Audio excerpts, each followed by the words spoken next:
I think a lot of my early passion for environmentalism and positive climate research is really from the time I spent outdoors in nature as a kid.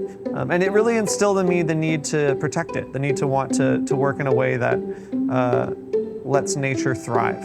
And so going through high school, when I was discerning what career I was going to take, I sort of ended up knowing that I wanted to be an engineer, I wanted to be focused on this climate crisis, I just didn't know how.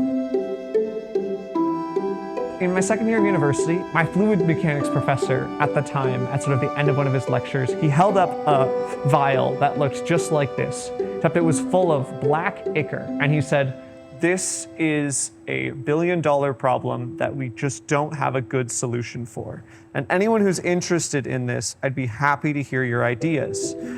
This prompted me to go to him after class, it prompted me to meet with him and ultimately join his research group. And this sort of came together in me wanting to solve the Canadian wastewater problem. My name's Noel. I'm in the Papangelakis group in the chemical engineering department. My project focuses on developing a new process that can take wastewater from mining and metals operations and completely separate it into clean water that can be recycled into the plant and whatever was contaminated in there as a solid product. We want to see no sort of cross-contamination of the two solutions, extracting pure water and a significant reduction in the volume of our feed solution. And so this feed solution is sort of pumped up through, and there's a water treatment membrane in here. You can think of it like a filter. And water's being sucked through the membrane by actually just another clean saltwater solution. And if we do this, we can separate all the contaminants that are in this solution, and we can only extract the water, which we can then recover later. That's sort of a ground solution called the draw solution. Once it's diluted with all the water extracted from the feed, the contaminated feed, we actually want that water back. We don't want to produce just dilute salty water. That's no use to anybody. So we actually freeze the water out from the solution as a pure ice. You can think of this like a glacier floating in the ocean. What this would mean is that we're actually able to concentrate these wastewaters significantly, and there's a large potential to remove water from these feeds via this method.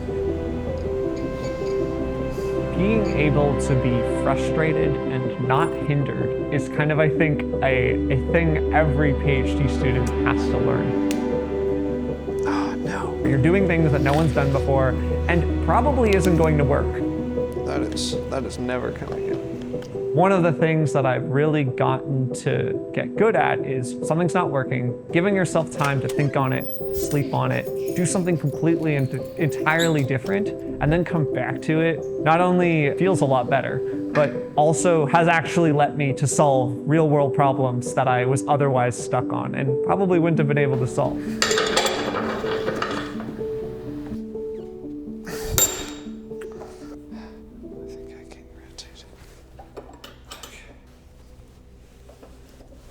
Oh, there's hope. There's hope. Haha. One. What I hope my work does is it challenges people to rethink the way that they are managing their wastewater. We're trying to be fairly disruptive, and that we can overhaul a fairly substantial portion of the existing flow sheet. Now, do I expect everyone to immediately adopt this technology? No. Do I expect that it will be a new line in a decision maker's this alternative, that alternative? Yes. When I think about could I work on a research project that didn't have a positive impact on people, I don't think I'd be able to do it. I would just straight up, I would probably refuse.